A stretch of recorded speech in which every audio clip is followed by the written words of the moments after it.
Hello, my fellow YouTubers. This is Big Boss Man D-Lo, comedian, singer, aka the Angry Father, and I'm here proudly to introduce you to Jammin' Music Man.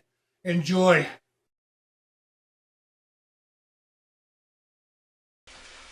What's up, guys? It's me, Jammin' Music Man, and welcome to my special new video. And in this video, I'm going to be reviewing the recently released Eric Bischoff Sports Entertainment's most controversial figure.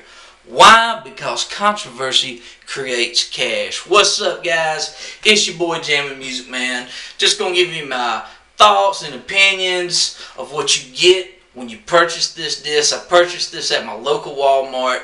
It was $19.96 plus tax at the register, so you're looking to spend maybe 20-21 bucks. I know at Best Buy they're selling a Steelbook Blu-ray edition of this, so you might want to go pick that up at Best Buy. But I gotta say, I enjoyed watching this disc right here. Eric Bischoff, of course, one of my favorite figures in professional wrestling. Disc 1 is the documentary. Disc 2, you get Eric just telling great stories of behind the scenes that we never knew. And you also get Eric on 2 episodes of Legends with JBL. And you also get Eric's countdown his top 10 most controversial moments in professional wrestling. And on Disc 3, you get classic interviews with Eric. And you get some classic matches. But, I gotta say, enjoyed watching the documentary, and the documentary was great. And I'll just give a brief little synopsis of the documentary. The documentary starts off. We learn from an early age that Eric was born and raised in Detroit, Michigan, one of the hardest economic cities in the United States. His dad, there was something wrong with his dad, and he was paralyzed, so he couldn't do a lot with Eric. And of course, Eric and his brother would watch professional wrestling with his grandma, and he ends up moving to, I believe it was Pittsburgh, but anyway, he moves to a neighborhood, and he becomes friends with this neighbor who was like 12 years older than him, and he became like a big brother mentor to Eric. And he really kind of, gave Eric the courage to, you could do anything you want to do in life. And, of course, Eric growing up, as soon as he got done with high school, he started his own construction business. It didn't last long. He got into amateur kickboxing. He was a kickboxing or a karate teacher for a short time. And he also went door to door selling meat. That's right. People back in the day used to go knocking on your door. Hey, you want to buy some meat? They don't do that now. You might end up getting shot. I don't know. But he did that for a short while. He ends up moving to Minneapolis, and he was also, for a short time, he was a model, and that's how he ended up meeting his wife. But when he was living in Minneapolis, he becomes friends with Vern Gagne, who ran the AWA wrestling promotion. And AWA, one of the big 3 wrestling companies for many decades. And he started off, him and his friend Sonny Ono. Maybe some of you guys might remember Sonny from WCW. They started their own toy called the Ninja Star Wars. It was, they were really trying to cash in on the whole laser tag craze that was going on back in the 80s. But the whole Ninja Star Wars, it was like you wore these Velcro pads, and you had this shield on your face, and you threw these little ninja stars that would stick to your friend. But that's how he got hooked up with Vern Gagne. So they ended up giving him a position as a broadcaster, and he worked his way up AWA for many years until the company folded in 90, 91, and that's what brought him to WCW. And of course, I remember watching Eric back in the early 90s on WCW. He was one of the lowest guys on the totem pole when it came to broadcasting on professional wrestling.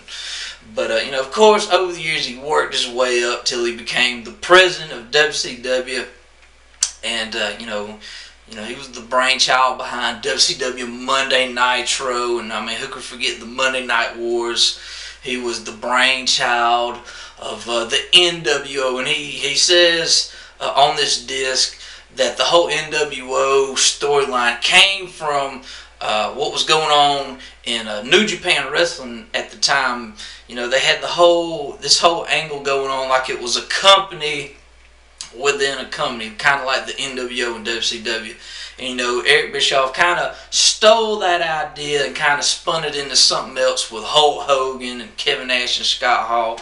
But, you know, the whole NWO invasion angle, you know, one of the best times in professional wrestling like there. But, you know, we learned by the late 90s, 98, 99, that Eric was just, he had enough of what was going on. I mean, the storylines with the NWO back then, it was just like way too much going on at the time. I remember thinking that same thing back then. Like, you had NWO Hollywood, NWO Wolfpack, LWO. This person doesn't like this person. It was just so much going on at that time. And you know, Eric went away for a few months, and he ended up coming back like a year later, teaming up with Vince Russo with the whole New Blood versus Millionaires Club angle. And, you know, I gotta say, I remember watching that, and I liked that whole angle, but it didn't last very long. And, you know, Eric ended up leaving, and Vince Russo, you know, kind of ran things for a while, and he just ended up disappearing. And that was, you know, really like the final months of WCW, like 2000 into 2001. And, you know, we just learned that after that, you know, Eric Bischoff, you know, he just kind of took time off, or took time away from professional wrestling, and he ended up coming back as the general manager of Raw back in like 2002. And, you know, they talk about the whole trial of Eric Bischoff when Vince McMahon fired Eric Bischoff in like 2005, and that's pretty much all you get in the documentary. You don't get Eric Bischoff talking about the time that he had in TNA wrestling, but you also learn that Eric Bischoff and Jason Hervey, the older brother from the Wonder Years, how they have their own like production company. I believe that's how it was. And you know, they also have their own beer company right now. I'm trying to remember what the name of the beer company is, but you learn that he's selling beer right now. But you know, enjoy the documentary very much. Some of the matches you get on here on disc 3, you get a episode from AWA Superstars where they're advertising the Ninja Star Wars. You get a great interview with Eric Bischoff and Greg Gagne. Also, you get from Great American Bash 91, you get when Eric went into Missy Hyatt's locker room. I remember watching that as a kid.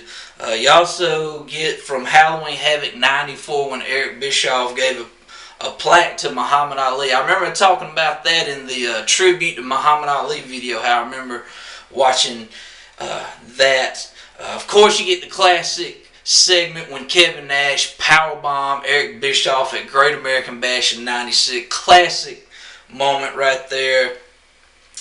You get, who could forget this, when Eric fired Randy Anderson, and Randy Anderson, who was a WCW referee, he brought his 2 kids, and they begged Eric Bischoff to let his daddy work again, and Eric just, you know, humiliates Randy and his whole family.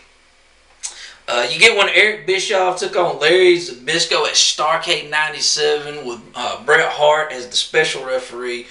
And of course, who could forget this? You get when Eric challenged Vince McMahon to a fight at Slamboree 98. Who could forget that? And then you also get the night after Slamboree 98 when Eric Bischoff was in the ring with his Harley and, you know, claiming it was good to be the king. And of course you get, you know, Eric Bischoff when he returned to Raw as the general manager. And also you get, of course, the trial of Eric Bischoff. You know, one of the best moments you'll get on professional wrestling, the trial of Eric Bischoff when Vince McMahon threw Eazy-E in the dumpster. But guys, I enjoyed watching this. Highly recommend picking it up. I gotta say, This DVD came out last Tuesday, and I picked this up just this week, and it don't even look like anybody really has bought the DVDs. It doesn't even look like they have moved. But guys, you know, for all you professional wrestling hardcore fans, and I think you would like watching this. The documentary in itself was good, and you get some classic matches and stories. But guys, I highly recommend picking it up. Be sure to give this video a like, subscribe to my channel, leave me a comment. I'd like to know what you guys think if you just purchased this disc right here. But guys, I'm Jammin' Music Man. Like I said, thanks for watching, and I will see you guys all in the next video. And remember, controversy creates moolah. See you next time.